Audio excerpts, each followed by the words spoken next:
Welcome, everyone, to another new episode of NMPC Plus. I am and will remain Josh, at least for the foreseeable future. I'm one of the pastors here at New Mercy Palisades Church, little old church plant that could. And I am joined by too many people here. No, I'm just kidding. I'm joined by Pastor Sam. Hello, Pastor Sam. Hello. I'm joined by Pastor Kathy. Hello, Pastor Kathy. Hi. And I'm joined by Pastor Key. Hello, Pastor Key. Hello. How you guys doing today? Good. Okay. Bated breath of a pause there. Thank you very much. I need to say something. I need to get something off my chest. Not off my chest, but I just need to say something. I must apologize to you three and also the viewing audience for the state of my face today because I'm peeling because this past Sunday I got lit up by the sun. Same. I just got absolutely torched, and it's my own fault for not wearing sunscreen. At the fall festival. Woo!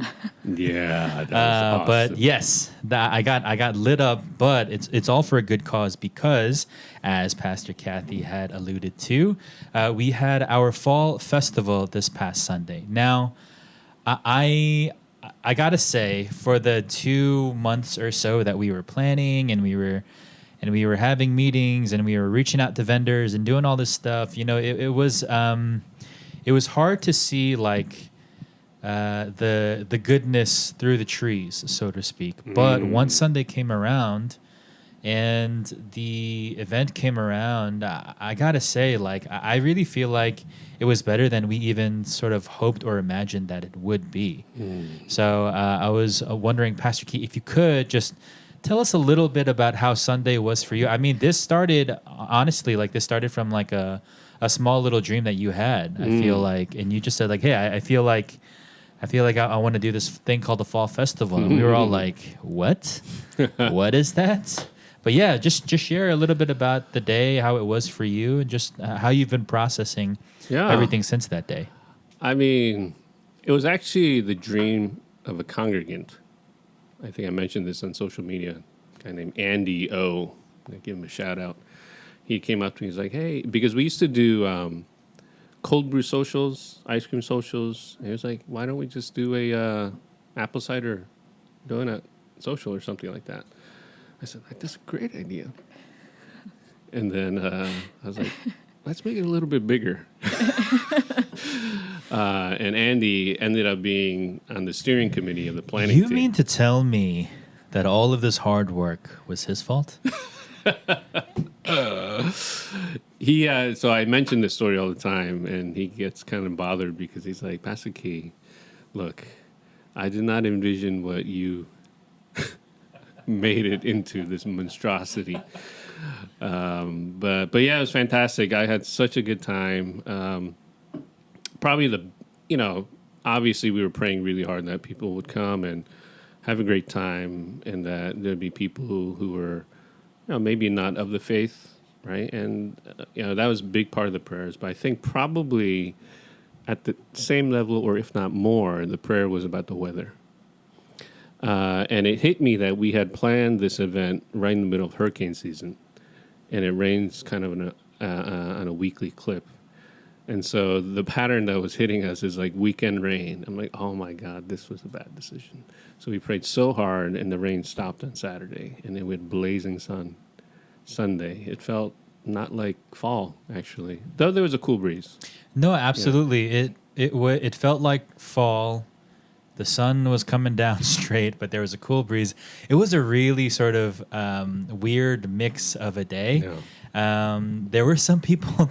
Listen, I'm not the only one that got lit up by the sun, but there were a few others. But all for a good cause.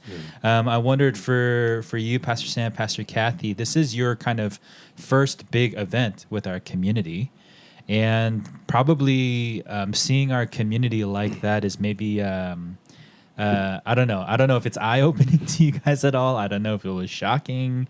I don't know if it was good, if it was bad. But given now that you've kind of gotten this big event under your belt, how did you think about it? How were you guys processing how things went that day?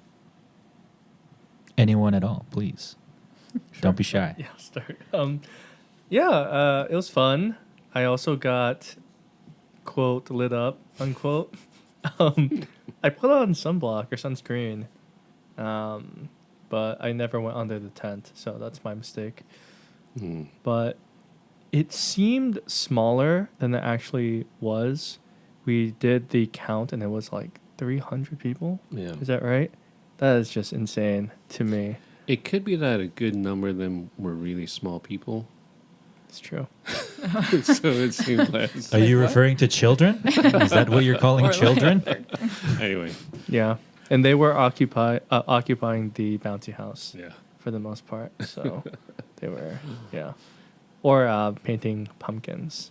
But yeah, it was a very enjoyable time. It was nice to just see old and new, well, relatively old and new faces, I guess. It was just fun. Yeah, not much else to say. on Yeah. that part. Pastor Kathy, what about you? You were actually on the registration table, so you had pretty heavy load considering what like Pastor Key and I had. You had a fairly considerable load that day. How was the fall festival for you? It was awesome. But yeah, credits to the volunteers Yeah. because wow, the amount of work that they put in, all the volunteers before the event. They took care of all the details and yeah, whatever they needed us to do to support. And then the day of volunteers too, like just manning that registration table. But yeah, the event was amazing. It was really a lot of fun. There were so many beverages, which is my personal favorite aspect of any event. I don't even like coffee. I don't even drink coffee, but I was at that cold brew station. Yeah, and I pounded back the whole drink, and then I didn't sleep until like 1:35 a.m. But Oh, man. yeah, it was really good. The donuts were amazing. Even just the way that the vendors worked with the team was amazing. Like Stu Yeah. Leonard's and Second Roll Coffee and like the Bouncy House. Everybody, yeah. And I think the vendors that were on site enjoyed the event as well. So I would say it was a great success. Yeah. Yeah, absolutely. What was like the highlight for you guys on that day? It could be a small like one-on-one interaction, it could be a vendor, it could be, any part of the day. Like what was a highlight for you guys? I think getting to know more people at church in our community. And I met some new people as well, but, I've only been here for about a month. So I actually got to speak with and hear a little bit more about how people landed in our community. And that was really nice, especially the people who were volunteering. I spent a good amount of time with them. And yeah, I thought that was really special. And just seeing people, like Pastor Sam said, interacting old and new, you could tell it was a reunion of sorts for people. It was really nice. So yeah, that really stood out to me. For me, it was the volunteers, the planning team, and then the people who were the day of volunteers. Just, I knew this about our church because I've always seen it. Just people willing to step up, put their time in to make something happen. And it wasn't an easy event to organize, and so that just to see the culmination of that and to see there's this girl, Julie, in our church. She made all the signs and decor. I'm like, oh my God, this is amazing. This is like professional stuff. So that was a highlight. But the other highlight for me would be there were a good amount of people there who were looking for a church or weren't even Christian. And I talked to some of them, and it was just very exciting to think about the possibility. And that efforts that we put in, it seemed to be panning out, and hopefully there'll be follow through eventually. But yeah, those are two big highlights for me. Sam, what about you? What was a highlight for you? Ditto for everything said. But His brain power is low right now. Yeah, seriously. it truly is. Yeah. We got to get some of that cold brew for him. Yeah, truly. I would say it was just nice to have some outside time with the youth. That's always fun. Always nice to show off my cornhole skills and to let them know that No, I'm just joking. Yeah, But let him know. It was very Go fun. ahead, let him know. Yeah, it's just fun. It's just fun to play games and interact and talk to people. In a more informal setting, I guess. Yeah. So it's really just the people. Yeah. So it was fun. I was hyped.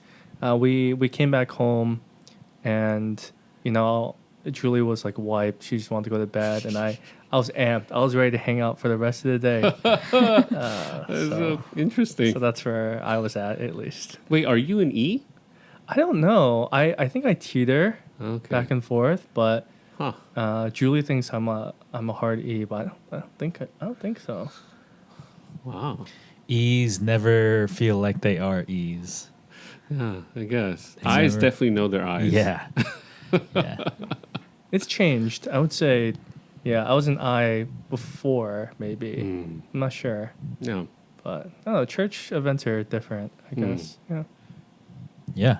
Nice. All right. How about you, man? I like, and this might be more of the pastoral side of me kind of coming awake more. Like every year, I just feel like the pastoral side of me comes more and more awake. But I think there was a part, there's just a moment where I was standing there really, and I was looking at everything that was being done, and I don't want to say I was slacking off. I promise I wasn't slacking off, but I didn't feel like I had to do everything because we had so much ownership and buy-in from all of the volunteers. And it's not just like they were willing to help out and it was kind of a loose sort of like, I'll do whatever you need me to do. But people from the very beginning, they were very vocal about like, this is what I'm good at and this is what I want to do and this is how I want to help. And I really want to, like take this thing off the ground. Like there are so many times in a pastor's life and in a pastor's ministry in which they'll have to dream the dream, they will have to execute on the dream, and then they'll have to get people on board for that dream. And it's just like, this didn't really feel like that. Yeah. It felt like about as soon as it came out of your mouth or Andy's mouth, there was just instant buy-in and instant sort of like, we will do it. We will do it because we believe in this thing. Yeah. And we want to be a good partner to the organization for which a lot of this was for, Children's Aid and Family Services. That's right. There's a post going out, if it hasn't gone out already, but a post will go out about just thanking our special guest for that day who shared a little bit about Children's Aid and Family Services. But if you remember, like we went and helped out with diaper bundling, and we've been to visit them, and for the Easter egg hunts that happened back in April, we donated all of the proceeds, the donations, everything to that organization, and so much of it felt like we're all on board, and so we're all gonna do our part. Yeah. So there was a moment when I felt like I should be working harder, but so many people are doing so many things that I just get to, be proud. I was really proud of our church, essentially. Yeah. That's a good way to phrase it. I like that. There was a lot of pride. Yeah. But you're right. I remember that first meeting because we had put out a call. We're like, hey, anybody interested in helping out with this thing that we want to do, please come. And we had our first meeting. I remember I was pitching it, or talking about it, and I wasn't sure if people would buy into it. We were very skeptical. And then when I at the end I made the ask, hey, you guys want to do this? And they're like, yeah. I was like, oh my God. Like it was kind of a soft but I could feel the energy, and right from there they just took it. Yeah. It was amazing. For sure. Absolutely. Yeah. Well, we have, stuff on our IG about the fall festival, and so many people shared stories and posts and all that stuff. It really was a wonderful day, and if you were there, if you weren't, I'm sorry, maybe next year, but all the more reason for you to kind of be on the lookout for what's happening here at NMPC. There are plenty of things. I mean, we're looking ahead now to the Christmas sing-along. Oh, yeah. And that's going to be a huge endeavor in and of itself. And then next year with kickoff and new themes and Easter egg hunt and all that stuff kind of coming back around, there are a lot of good things happening. Yeah. And just so many things to look forward to, but also so many things, especially this past fall festival, to be proud of. So, yeah, it was a lot of good things. The fall festival, as we've said over and over again in our church, if you've been to our services, and as we've been announcing throughout social media and things like that, fall festival also kicks off community month for us. And, we have a special thing that's going to happen in the middle or towards the back end of community month that I'm really excited to announce a little bit later on. But for now, I wondered if what we could do just for a little bit of time is I wanted us to revisit like the cause of Community Month, the sort of heart behind Community Month, and why we make October such a big deal in the life of the church, right? Like there are plenty of seasons in the Christian calendar to take seriously. We have Advent, we have the Lenten season. All these things to kind of look forward to, but specifically for the month of October, we make it a really high priority to make sure that it's understood as Community Month, right? And so what I thought we could do is we could talk a little bit about what it looks like, what it means for us to make good progress in establishing good, godly community, right? I think all four of us here would, we would imagine that, like, yeah, of course it's good for the body to become closer, but we're not only looking for more points of hangout, right? So help me understand here, and help the listener, help the viewer understand, help the audience understand what it means. Like, what does it mean? Like at the end of October, we've made progress in this thing called Christian community. So I know that there's a lot there. I know that it kind of encompasses a lot of things, but please help us take a stab at it.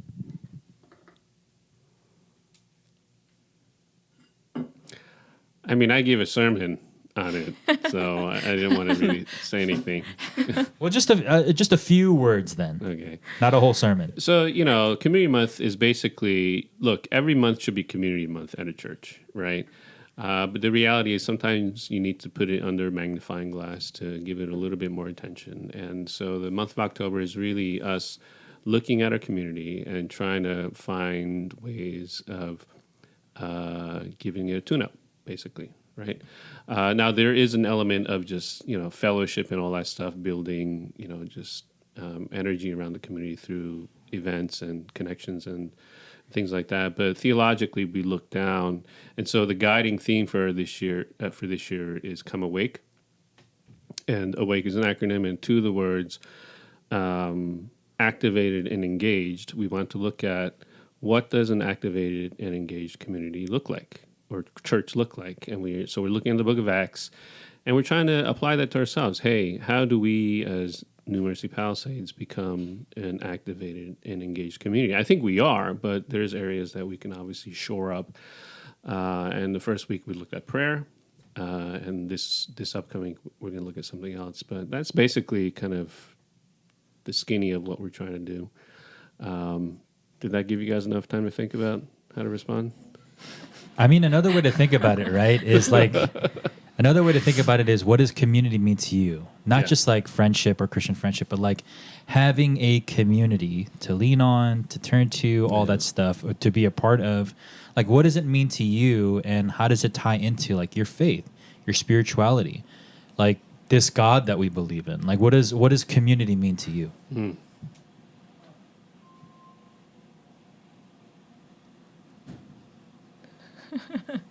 Okay. Well, I think it means, a lot of things, but growth, I think, comes to mind. When you are in community, then the idea is that you're trying to grow personally, and other people around you hopefully are also trying to grow. But, if there is someone who's, having a hard time, then you kind of lift that person up. You are there for each other in that kind of way. I think the aspect of prayer, it's something that I'm actually going to be going over with Mercy Kids this Sunday. But, so we're starting to go over the Lord's Prayer more and more. It's an instruction that Jesus gave us. And in it, it is worth noting, I think, that a lot of the pronouns are plural. Instead of being singular, like I the whole time, a lot of it is our. And, so prayer was something that even Jesus said was meant to be done with, multiple people. He stresses that so many times in the Bible. And so I think when we have an awareness of what's going on with each other and know how to intentionally pray for one another and lift one another up, I think that, I feel like that's a very, kind of obvious, but also really hard to do in daily life when you've got busier schedules. So that is something that is obvious, but needs a lot of practice and intentionality to actually be carried out. So that comes to mind first for me. Yeah, Sam, what about you? Yeah, I think of witness and proclamation. And when I think of community, right, and specifically the church is a social group, right? But it's distinct from like other social groups in that in it we administer sacraments and also, the gospel is preached, right? Both formally and informally through interactions. So I think of just owning that as people who, believe in Christ as Lord, but also, we proclaim that in all the things that we do, right? So even this fall festival event, right? It's a fun social gathering, but I think throughout the entire planning process, and as Pastor Key and others have noted, what we really wanted was, the Holy Spirit there to be engaged, and us to be engaged and know that this is about outreach, about relationships, but this is a church event, right? It's not just another hangout kind of thing. So I think about witness and proclamation specifically. It comes to mind when I think about community. I think, sorry, I just want to add one more thing. I think what comes to mind, and this was clarified for me as Sam was talking, I think the reason why we're taking the tone that we are with this community month is we want to emphasize it's a spiritual community. You know what I mean? It's not just us doing stuff together and having a good time. And, so I don't know, just the whole spiritual aspect, really, I hope people would take that, because we are doing a lot of fun things. Like we're doing the game night this Sunday. We're doing bowling, and stuff like that. And that's all great because I think God tells us to enjoy these things, enjoy relationships, enjoy creation, and enjoy the ingenuity of people who created these things for us to enjoy. But I hope people don't miss that the spiritual aspect and component is what makes this community what it is, and I'm hoping that really comes across this month. Yeah. I know that we're also making, along those lines, Pastor Key, I know that we're making a huge push, a big push, a more concerted effort towards getting people to come to our prayer meetings, right? To speak to exactly that, speaking to the place of making sure that we all understand that the highest good in Community Month is not that we earn more friends, but that we are actually closer to the Lord. Yeah. Even Christian friendship on its own is good, but the highest good is that we become better friends with the Lord through these different relationships. So we have all these earthly relationships to point to, whether it's, us and our parents, us and our siblings, us and our spouses, but in community, specifically a good, godly, biblical community, I should say, all of it sort of just helps us see God a little bit better. Right. And so, we're definitely making this push, and, hopefully it's not in vain. There are so many people that could just sort of look at the events that we've posted all throughout the month of October. And, there's a women's event, there's a men's event, there is a bowling thing, there's game night this Sunday, of which you should sign up for, by the way, dear audience. But along with those things, we also have prayer meetings. And I want to go back to that sermon that you gave, specifically about Community Month. And I was talking, and I think it was last week when we talked about it. Pastor Key, you weren't here. Don't worry, I kept these knuckleheads in line. I remember. Call I back. listened. And you were making this big push, and you were talking about like, we want to invite you to our prayer meetings. Just one, just one, throughout the month of October. Just one, and I remember that, and I was really tickled by that because like, there's a thing of like, how much lower can the bar get? And we were saying like, and also make sure to sign up, of which you should sign up, by the way, dear audience. Last time I checked, not that many people signed up. Yeah, I looked today. It's the same. After your Instagram video and the morning newsletter today. Yeah, one day our people are gonna love prayer as much as they love each other and themselves. One day, but yeah, I mean, listen, so many of these things, as all other things in the church, they're gonna happen sort of one step at a time. That's right. And Pastor Kathy, Pastor Sam, for you guys, it might be harder to have this vantage point, but maybe for me but more so for you, Pastor Key, I think the good that comes out of all this is knowing that we are making progress. Yeah. That the bonds of community are definitely getting stronger, and we have a lot to look forward to, right? And so, yeah. Toward sorry, were you going to take it? No, please go ahead. I was just thinking about that. We have made progress. If I think about even just our leadership, prayer has been literally embedded as, hey, this is critical. This is a part of our DNA now. And so Wednesday, and Saturday morning prayer, it's like this is there. This is what we do. This is what the pastors do. This is what we're all called to do. But it's now, so that's a lot of progress, actually, believe it or not, because that wasn't part of our culture even just maybe a couple of years ago. Now it's just a matter of disseminating that culture and hoping it tracks everywhere else. But yeah, we've made progress. So it's definitely nothing to sneeze at. Yeah. Absolutely. Yeah.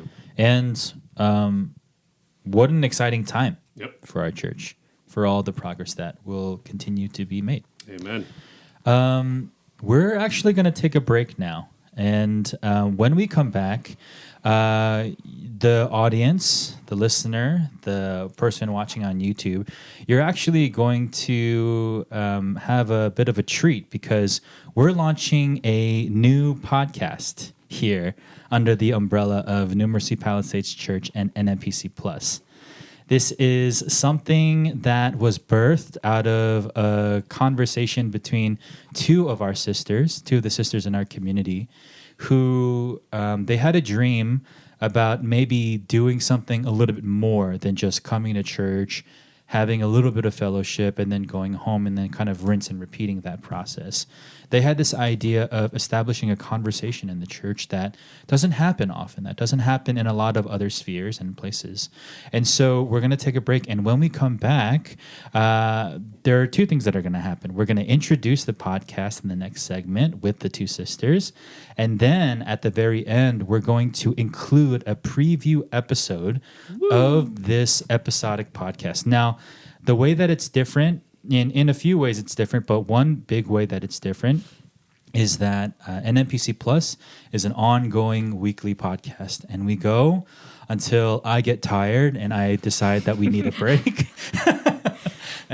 And but for this one, though, it's a little bit more focused, and it is proof positive of the fact that there are very focused people that are running the podcast.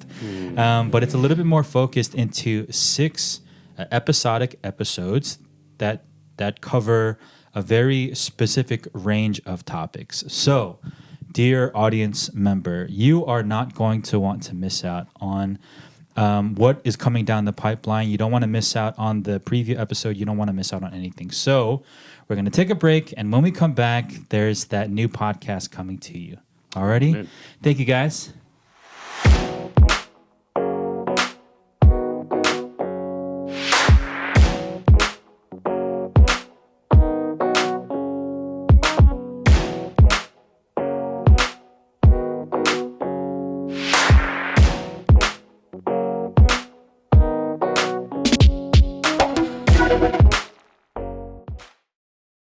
Alrighty, here we are, guys. I'm really excited for what we're about to do right here. For those of you who are watching, and for those who are listening, but more so for the video audience, you see two new people here with me on my right, and it's because we're doing a new thing here under the umbrella of NMPC. And NMPC Plus, we're launching a new podcast. Now, this podcast is going to be produced by me, but the two primary voices here are the ladies here who are joined by here with me. Sorry, I lost my words for a second. Long day. The two primary voices are here with me. So what I'm going to do is I'm going to introduce them, and I want to introduce the podcast. I want to tell people about the podcast. I want to tell people about what it's about, what we're trying to do here, and ultimately gain a little bit more traction with the audience here. So I'm going to ask that we start in the middle. Hello? Hi. Can you introduce yourself, please? Yes. Hi, everyone. My name is Dawn Han Lim. You want me to just do a brief intro of myself? Yeah, sure. Yeah. So I've been going to New Mercy since 2017. It's been some time now. I currently serve in the nursery ministry with Kristen, and Josh is my husband. What up? And I guess maybe occupation, maybe that, I don't think we ever talked about that, but I work for a nonprofit where we advise companies on how to manage their funding for philanthropic work and community impact needs. I am fully remote, so I never get out during the week. Yes. And I love the work that I'm doing, and I love being a part of this community. Awesome. Thank you. And down on the far side of the table, would you please introduce yourself? I feel like I'm on a game show. I know. Yes. I'm Kristen. I've been coming to New Mercy since since Elodie was 2, so she's like, so for 4 years. Yeah. Yes. Quick math. Quick math. So what am I sharing? What do I do? I'm a clinical psychologist. I just switched jobs from working at a intensive outpatient clinic to private practice. So I also work from home sometimes, which is nice. Nice. Total game changer. Yeah. And I'm serving with Dawn in the children's ministry, and I don't know if it's okay if I talk about why we're here. Please, absolutely. Okay, so Dawn and I, starting last May, I think, or maybe even earlier than that, we've been in conversation about, or we discovered that we mutually had this curiosity and this longing to start having kind of deeper conversations around how we kind of live out our Christian lives. And through our conversations, we kind of landed on this idea that a lot of what we do and how we decide to do what we do is informed by our culture and how we grew up. And a lot of times those things are very unconscious. So through our conversations, we kind of wanted to start maybe having these conversations to make them more conscious, so that we're not just like going about our lives being controlled by things that we don't even have an awareness of, but that we can, with clarity and really ultimately get on this path of healing, right? Because a lot of times what we do is informed by a lot of like the hurts that we've experienced. And so we're joined forces. We joined forces to start having these conversations. And Josh, you graciously offered to kind of help package that into a podcast, Yes. which is why we're here. Yes.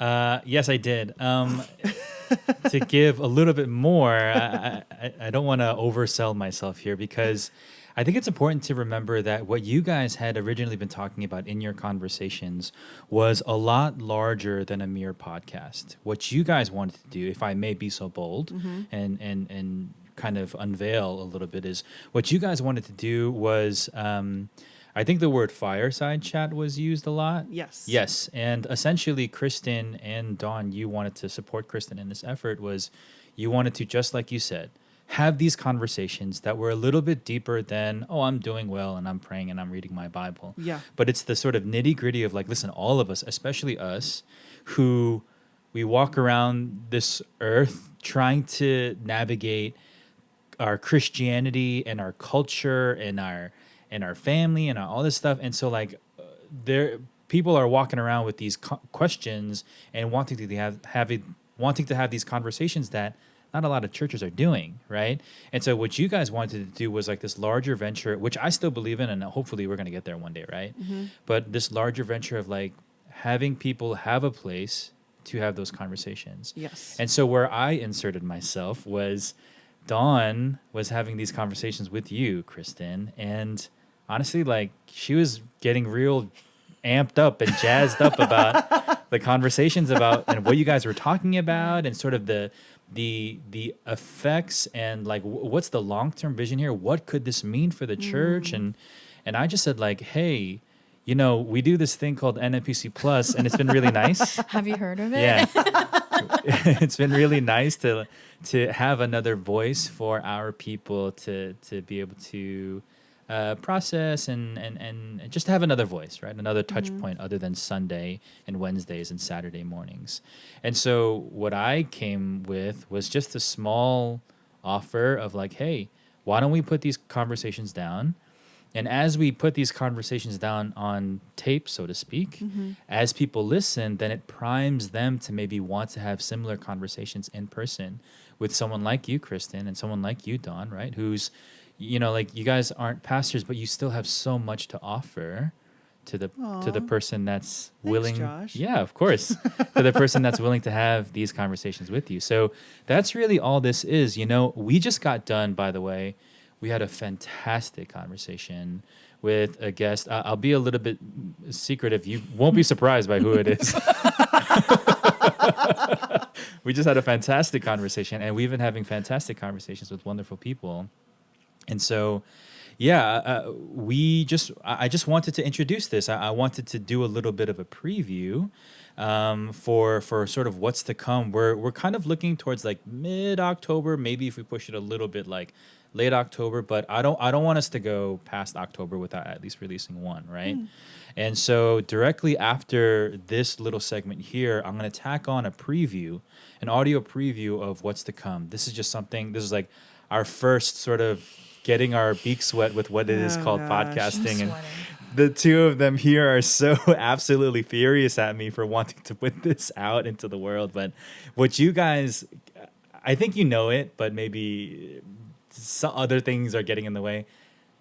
I showed it to Pastor Key. I gave it to Pastor Key as soon as I edited it. And eventually he listened to it and he said, like, this is it. This is the thing that three pastors around a table can't do, right? Like, and I firmly believe it. So before we get to that little preview, though, I want both of you guys to maybe give us a little bit more something, a little bit more context or whatever, like what's been so far, right? We've done 3 conversations so far. In the 3 conversations so far, what's been kind of like an eye-opening thing so far to you? Is there anything that you're learning? Is there something, you know, besides just the logistics of how to do a podcast? Is there something that you're picking up that you maybe it took these conversations to learn, or Or is there anything else kind of that's sticking out to you when you think about the conversations that we've had thus far? Do you want to go, Dawn? Yeah, I think for me, it's knowing that, when we first started the conversations, it was very informal and we were just sharing simply without knowing what we were going to do with it. Yeah. I think it's pretty cool that, we do have now these episodes where we're talking about topics that we're like, do people care about these Yeah. topics? Like, is it relevant? And I'm sure, for the average, like, Korean American, they might resonate, but the more I do it, the more affirmed I feel like in what we're doing. And I know that for you, you've been like praying about this for so many years, like, right? That's what you shared with me about how you've been praying about this for a couple of years. And I do think like I'm seeing like the fruit of it almost, and that it's, quite like I'm so encouraged. And as we're like just charging forth, I'm like, maybe like at the end there will be like something even more, like each episode in, like it'll just get that much better, and better in the sense of like maybe I'm just understanding myself even more as I'm doing this podcast. Because like even me, I was like, Kristen, I don't know what I'm doing here. Like, why am I on this podcast? Like I literally, I kept thinking about that, and I think maybe this podcast is like for me, so that was good. Yeah. Well, I think what I've been kind of getting out of it is very similarly. There's like, I'm feeling validated in why I felt this was so important and why I feel like God placed this on my heart. Like, we've had, so for each of the episodes that we've done, we've had a guest. And I feel like seeing our guests so like engrossed in the conversation, and seeing how they also feel like it's an important conversation has been very like validating and encouraging for me too. It's I think very similarly to what you said, but also I think what's been really nice about this just personally is I think it's kind of helped me to open up more and to be a little bit more not afraid to be with people. Okay, that came out really wrong, but like once they watch the later episode, they'll understand. What I mean by this is like, I think for a while, I've been kind of in this like incubator, if you will, and like through this podcast, I feel like God is like releasing me to be with people, not just like with my own thoughts, but like be able to like collaborate. And I think even just the way that you and I were brought together, like that to me was such an encouragement. And I just felt like, God kind of telling me like, this is good, right? Like you're going in the right direction. And through the podcast, like I feel like I've been able to have more deeper, meaningful fellowship with other congregants in our community, which is something that I think I've been really wanting, like in the deepest part of me, but just feeling unable to do that. So it's been a real blessing for me, really. And I hope that the podcast similarly can be a blessing for the people who listen to it. I just as much as I'm getting out of it, like, I feel like it would be unsuccessful if like no one else got anything out of it. Or maybe, I don't know, maybe this is what like God was wanting, but like Kristen, I don't know that you need to worry about that too much. I think people are going to get a lot out of it. I think people are going to feel a lot of the same things that you guys are feeling. and I think it's going to be good. I mean, this is like, so for context, these are going to be, NMPC Plus, it's an ongoing thing, but this is just 6 focused sessions and conversations, right? Yep. And I think honestly, people are going to want more than just 6 after it's all said and done. I'm pretty sure people are going to be like, I wish you guys can go here now and here now and here now. And I just think it's going to be a great kind of kindling for the deeper conversations to come, maybe in person, maybe over dinner, maybe during family groups or things like that. So I really don't think you guys have anything to worry about. I mean, I'm here. I'm the one here listening to them, and I'm going, I just can't wait until we start releasing these things. And with that said, we're going to release them soon, but what we're going to release to you now, first and foremost, is a preview episode. So we hope that you guys are blessed by it. And, I just want to thank both you, Dawn, and you, Kristen, for going out on a limb and trying this thing. And I know that at first it's awkward, and maybe it's still awkward, and maybe it's awkward for you to be here with me in this sort of a setting. But just trust that in the long run, it's going to do a deeper thing. And so, yeah, we hope you guys enjoy, and we hope you guys get a lot out of it. So, personally, for me, I think one of the most,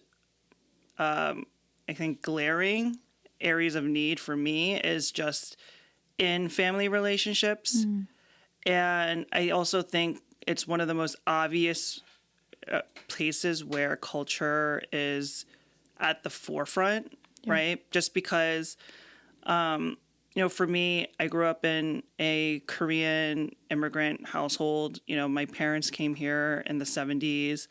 I grew up kind of speaking Korean, but I'm in no way fluent. And so linguistically, kind of emotionally, even physical presence wise, there's such a gap, right? Because my parents were working. Sometimes, they're not around. I'm talking to them in English. They're talking to me in Korean. There's miscommunication there.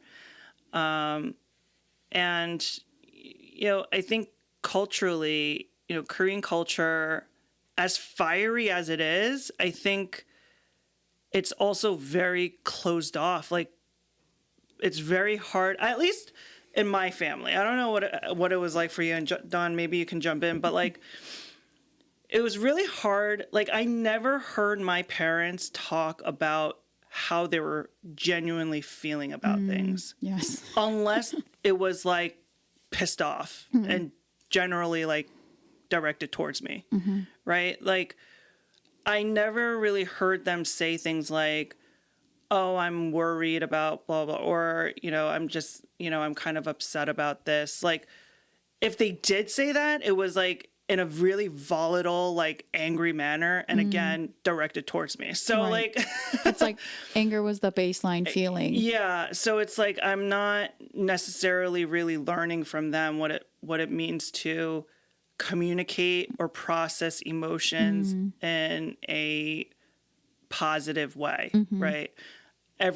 Anything that had to do with emotions, it just felt really scary and not good, right? So I think for me, what I'm struggling with now, and as I'm kind of becoming more in tune with my mother role, I know Elodie's 6, but I'm still getting in tune with my mother role. Of course.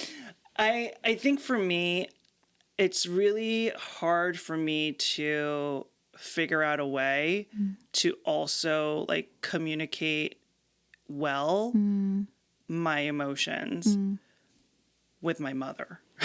Oh, yes. Yes. With Elodie, actually, I'm doing a really good job. I'm able to kind of take a breath, take a beat.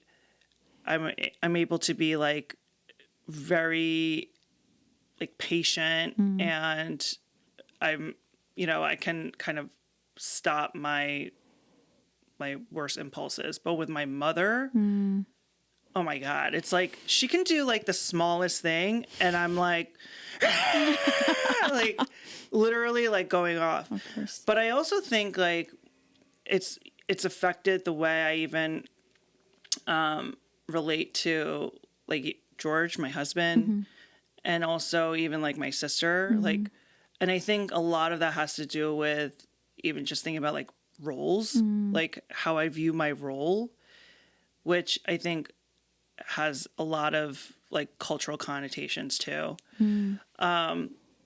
So yeah, I mean, I've been like, I think that is one of like the biggest things that I've been struggling with, and I've been wanting to explore more like how I can start unpacking that and start to actually see some change there. Because do I want to keep like biting my mom's head off every time she says something? No.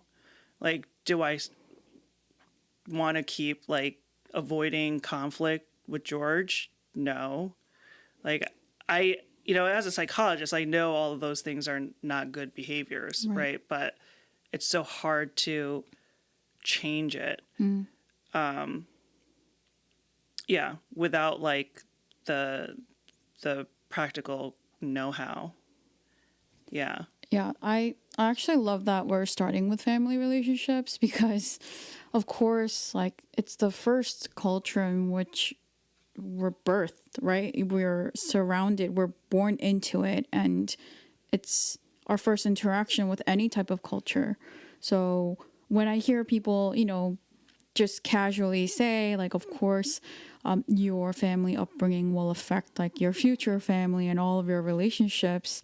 It's the most prominent, like I guess, relationships that we face as we're kind of growing into adolescence and all that. So everything that you said, I can completely relate to. I personally believe that I kind of had my first opportunity to be able to share like my honest feelings with my family just this year. Yeah. Really? And it was a huge, Wow. Yeah, it was just a huge breakthrough for me. Totally. Because I think our family, at least our tendency is to, if something goes wrong or if there's a problem, we just sweep it under the rug and just let it fix itself somehow. And then after the fact, like maybe you'll just casually mention it a year later. Oh, I got surgery, or, oh surgery. Yeah, no, like something like that. And that was an example. We just kind of keep it to ourselves and hold it in until it doesn't affect us in that moment. So I do that actually quite often. Maybe Josh can understand maybe how I do it, where I can't. If we're, let's say, having a conversation or a fight even, right? I can't converse in the moment. I have to kind of think through it, manage my emotions, and then after some time, I can then share like what I'm thinking and in a cool, collected manner. Oh my God, I'm exactly the same way. And that's why like I haven't had to deal with conflict, right? Because that's what it is. We're just avoiding conflict. Yeah. So, are you the youngest in your family by any chance? I am. So am I. Yeah. I honestly think that has a lot to do with it. Yeah. Like birth order. Probably, yeah. Because like I'm just thinking about it right now and reflecting, like, especially in Korean culture, there's that like age hierarchy, right? Yes. So like if you're the youngest, you're actually not allowed to speak, right? Unless actually spoken to. And obviously, like, we live in America, so it's not so like stringent like that here, but I think there's still some of that. There's like that respect culture, so like it's viewed as almost like disrespectful, or like you just like are like uncultured in a way, like if you like speak out of turn. So I feel like as the youngest, I've kind of maybe internalize that too of like, I can't necessarily like share how I'm feeling because it's not valued very much. So what you said earlier about like your role, like Yeah. that's how you thought, that's what you thought was your role. So you had to just play the role. What else was part of like in that role for you? I think for me, well, oddly enough, like I am the youngest, but also like my sister, age wise, she's like 4.5 years older than me, but grade wise, she was 5 years older than me. So like I never really went to school with her. So it was almost as if like I was an only child. So it was a really weird dynamic. It was like on the one hand, I was the youngest, so I had like felt like my role was very small in the family. Like I wasn't very important. And actually, when I was talking to my therapist about this a while ago, like I was sharing with him how like I'm like laughing about it now, but it was like so traumatic for me. Like, my like whenever I went to school or like whenever I went to like Hagwon or whatever, like my mom never picked me up on time. Oh. Like I was always the last one to be picked up. And sometimes at that, like she'd be picking me up like 30 minutes later, like really late. Oh, no. And I think what I internalized is like, I'm not that important. Or like whatever she has going on is like more important than me. Right. So on the one hand, like I had that going on, but then like I said, like it was almost like I grew up on my own, like an only child. So then you have that like independent kind of role where like you have to learn to do everything on your own. Like and maybe my sister will like argue about this because maybe my memory is not right, but like there were some things that my sister did do, but for the most part, like I learned how to do everything on my own. Like I don't remember my sister necessarily like teaching me the ropes per se because she was so much older than me. She kind of like was doing her own thing already. And like I never really hung out with her. I never really like socialized with her. Like she was like we were never like friends really. Like if anything, she was like my second mom up until like she went to college. Oh yeah. But even actually, no, like up until she went to high school, I'll say. Because by that point, I was already like kind of self-sufficient and she was just doing her own thing. So so like on the one hand, I had this like small complex, and like insignificant. But then on the other hand, like I had this real like feeling that I could only rely on myself and I had to do everything on my own. And so that instilled in me kind of like this more of like almost like an eldest mentality. Like, so like in my early 20s, I was like helping my parents out. Like I was helping them financially and, doing a lot of things that typically the eldest would be doing, I did. Yeah. So in terms of role, I feel like I almost feel like I got shafted. Like, cause like the youngest, like you're supposed to be like, oh, like carefree, like blah, blah, blah. Like, you can be like, you can afford to be like nunchapsa, like you can do whatever the hell you want. Yeah. And everyone's like, oh, it's because they're mangne, whatever. Yeah. Like, I never got to do that. Aww. It is awe. Yeah, it is. Right? But then also, like, I still got, like, that negative side of, like, they don't take me seriously. So even now, like, I'm doing all this stuff. Like, I'm like, financially helping my parents. Like, we're taking care of them. They live with us. They still, like, they don't, like, take me seriously, like, in terms of my asks. right? So what I struggle with, I know it's a lot. Yeah. You open a can of worms there with that question. Yeah, but like it's like I struggle with like being able to be assertive. First of all, like I don't necessarily ask for things because again, like that like independent situation. Right. So I don't ask for things. But obviously, like, if you're sharing a living space, you have to be able to communicate, like, boundaries and needs and whatever. And so asking and then being able to tolerate when my parents, like, don't take that ask seriously. When it was already hard for me to ask to begin Right. with. Oh, my goodness. Right? I feel that Yeah. on a deeper level. Yeah, and then like I have kind of that like sister resentment where like I feel like I've taken on a lot of like the burdens that I feel like traditionally the eldest should have taken on.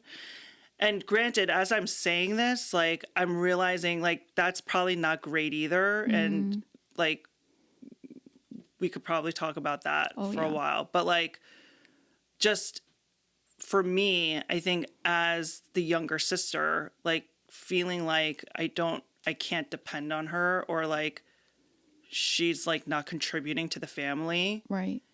And having a lot of resentment there, right?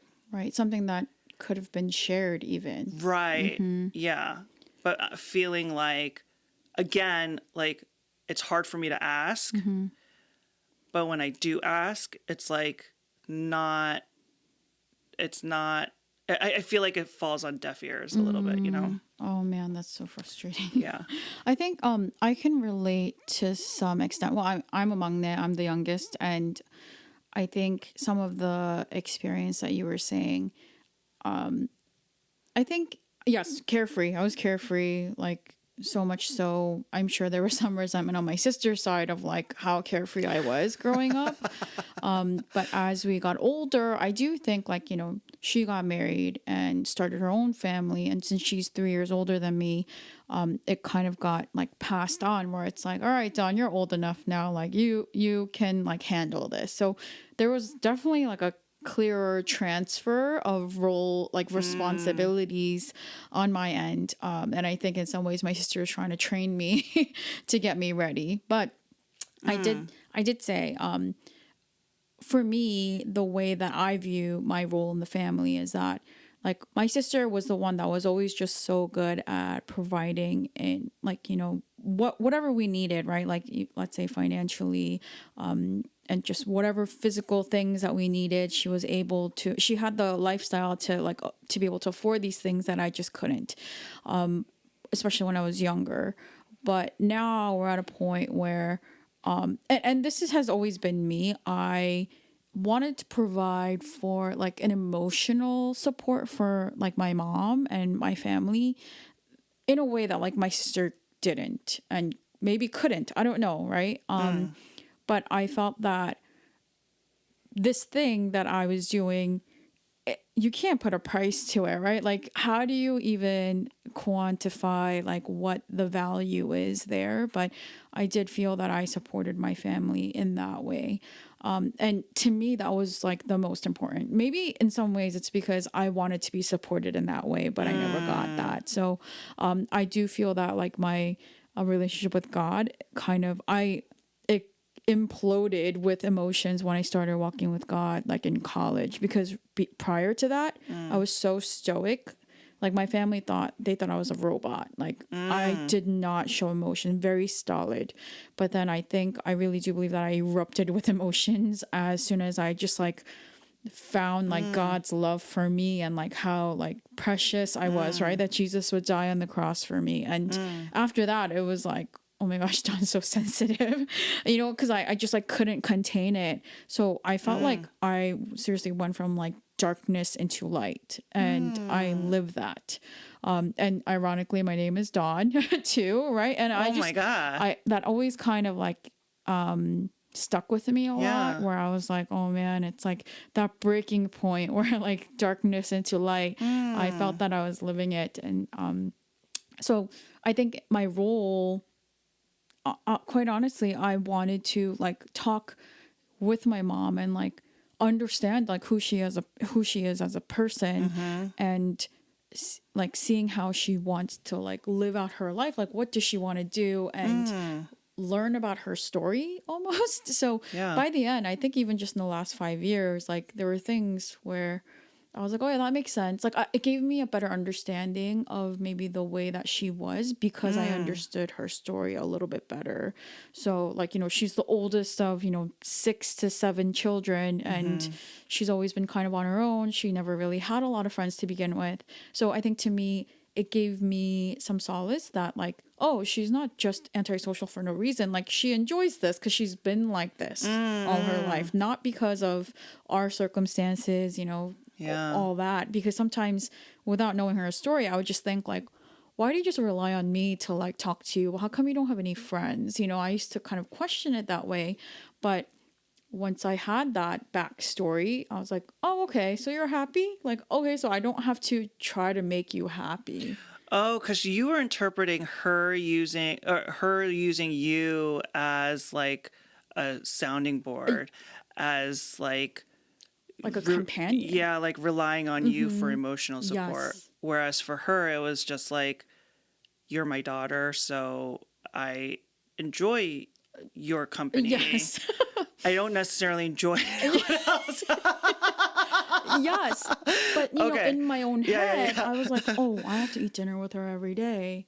And it it became burdensome. It became burdensome. So even my friends from college might remember how there was a period where I would show up to our friends like dinners, like straight out of college, we're like eating dinners and going out together. I had dinner with my mom every single night. And then I would go out to meet my friends. Wow. I mean, looking back, I'm like, man, I should do that now because it saves so much money. But that wasn't the intent, Yeah. Because I just felt like I had to be there. Because it's like, if I'm not there, what is she going to do by herself? I was thinking that. So. Now I'm feeling guilty. Wait, no, what? That's not because I feel like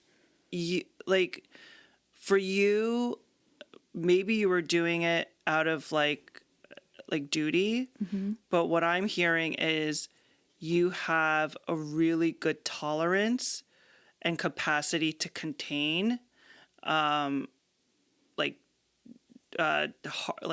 hard feelings, like really difficult feelings, and to still be able to engage. Like you felt resentment or you felt, like anger about having to eat dinner with your mom, but you still did it every night. Yeah.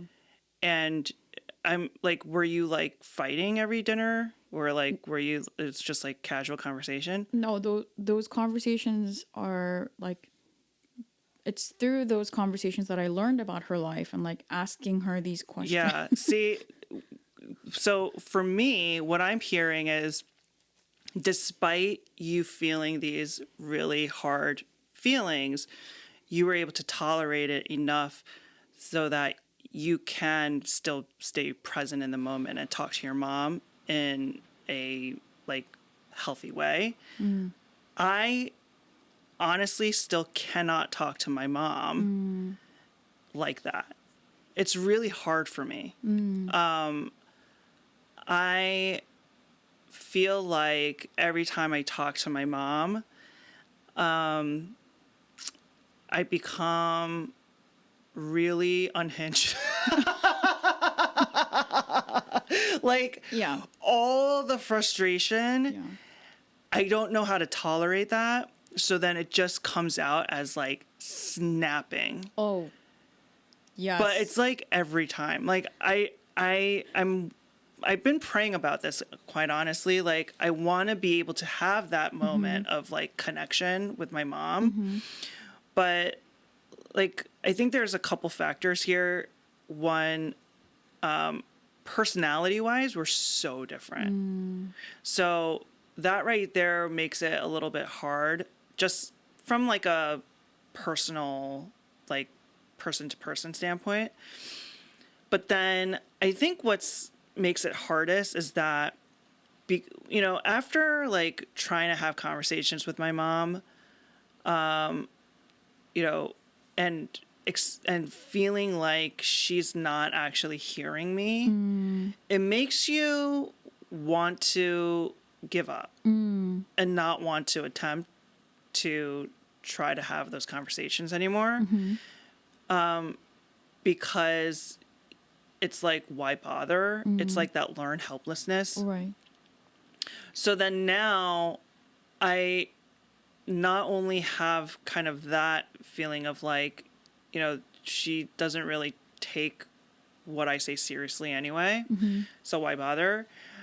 Coupled with like, I have like now serious like resentment, right? So before it was just like, I'm annoyed at this, but now I'm like, I'm resentful about it. So now like anytime she like tries to make nice, like it makes me feel even more angry. Oh, yes. You know what I mean? get Because it's that. like now it just feels like it's a little too late now. So what I've really been praying about, and I think this is where I'm really trying to see kind of this from like God's point of view, or like how Christ would approach this, is culturally, I feel like the approach is to kind of make nice a little bit. Like I almost feel like I was taught to like try to brush things away and not to like harbor on things, right? And culturally, I'm not sure what that is from per se.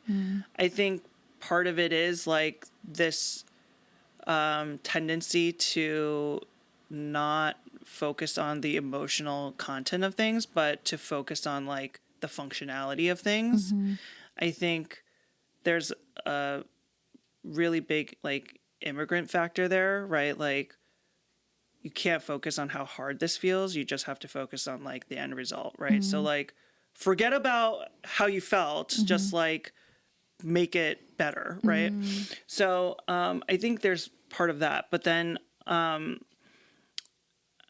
also think like part of it is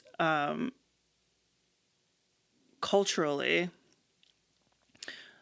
the approach is to, there's always that like filial piety aspect of it. So like don't challenge like the parental perspective per se, right? Like you kind of just have to accept it as it is.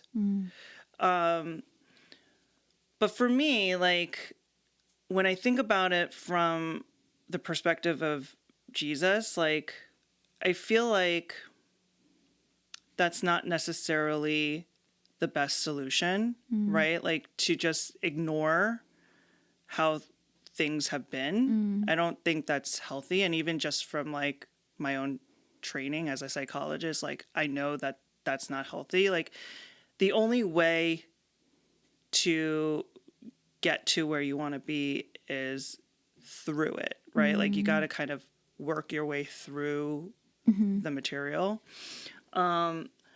So I think, I don't know, like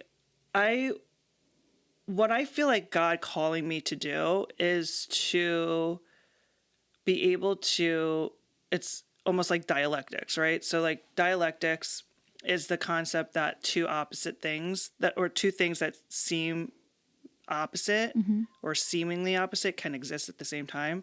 So like, I feel like God is calling me to be able to kind of sit and tolerate the sensation of, okay, I can feel wronged in this moment, but I can also tap into kind of the love that I feel for my mother and how God sees her as well, right? And to be able to like sit with that tension, it's just really hard for me, Of course. right? Because I think I'm still, to be honest, not that I don't love my mother. I love my mother. Of course. But I think in terms of like what I'm practically feeling in the moment, I'm not flooded with love for my mother. Oh, I'm yes. flooded with frustration and resentment towards my mother. So I don't know if you have any pointers, but like what is a way that I can sit with that while also trying to tap into like that love? Or maybe that's not the solution. Maybe it's just I have to sit with, okay, like I'm feeling resentful. And that's okay. I don't know. Yeah. I don't know what the solution is. I don't to be know that there honest. is a solution, but I shared that example, but I also have plenty of examples to go through where I felt like resentment and anger like towards my own mother, and Josh probably knows this too, but basically when there was a year 2017 where my mom got really sick and didn't know for I don't know upwards to 7 to 8 months of like why she was sick. So we were in and out of the hospital, like, and there was just so many, there's a whole story behind it of like we don't know what the cause is. It may have been me because I like said something very upsetting to her literally the week before she went to the hospital. So I think I just sat with a lot of anxiety and worry of like, did I just make my mom sick? And because we didn't know the reason.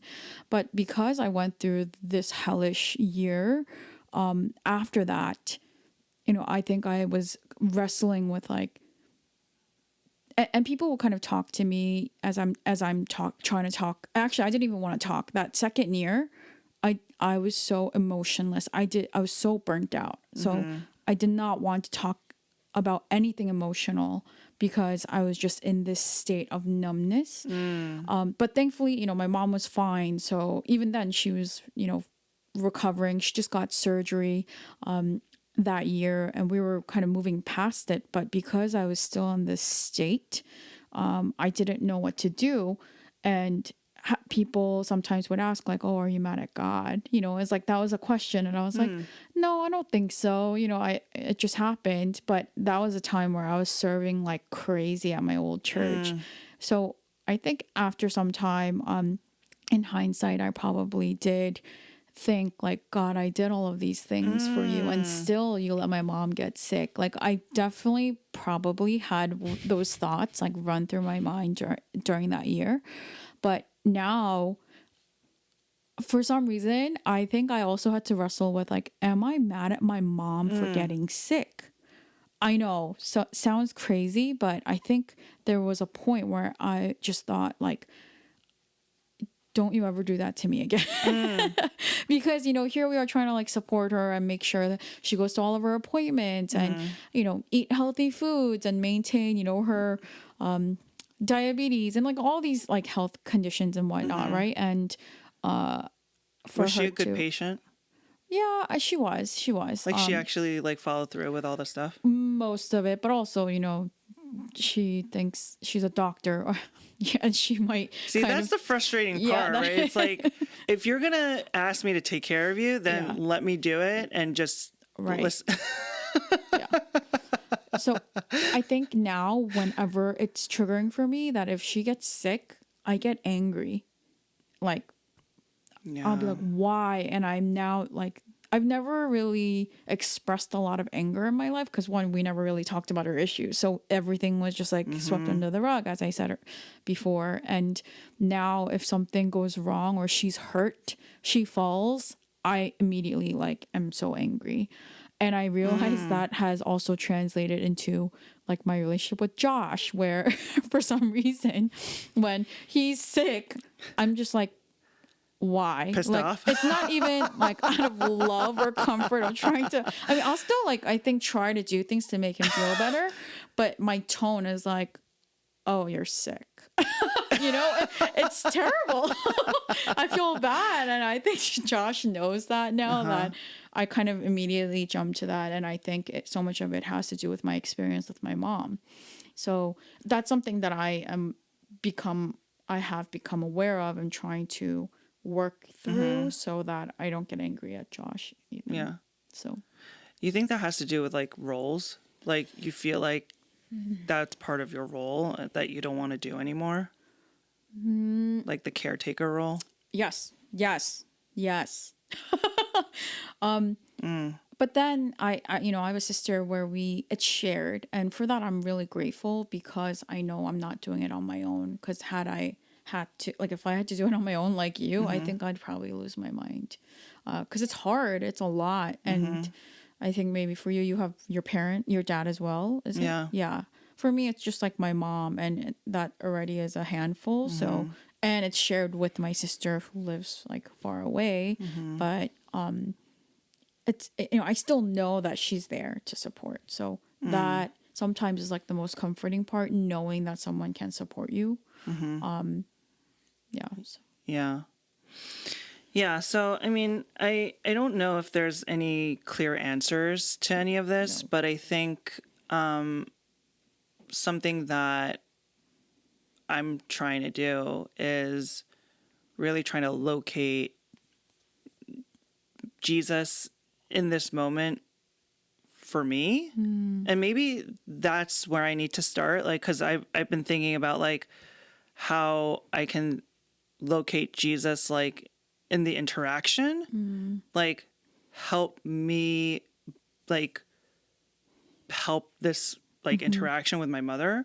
But maybe I have to think about it in a different way. Like, where is Jesus in this for me personally? And what is Jesus trying to say to me about like where I'm at? So as we're talking, like I'm just thinking about that. Like instead of trying to like look at the end goal of like how I can fix this relationship with my mom, kind of trying to think about this as like as I kind of lean into Jesus more, trusting that from the output, maybe part of the leaning in will assist in kind of how I'm interpreting and relating to my mom that way. But yeah, I think maybe just to kind of like put a cap on everything. I think the roles in which we kind of define our interactions by, ultimately, I think what Jesus wants us to do is look at maybe what the role as in he wants to define it or redefine it. Instead of like focusing just on the expectation that we feel like our parents have for us, what are some of the things that maybe God can shed a light on that we can start to think about it in a different way. But yeah, I think ultimately it really does require a little bit more digging. Yeah. Okay. So I think we're going to end there, but I think what we're going to be doing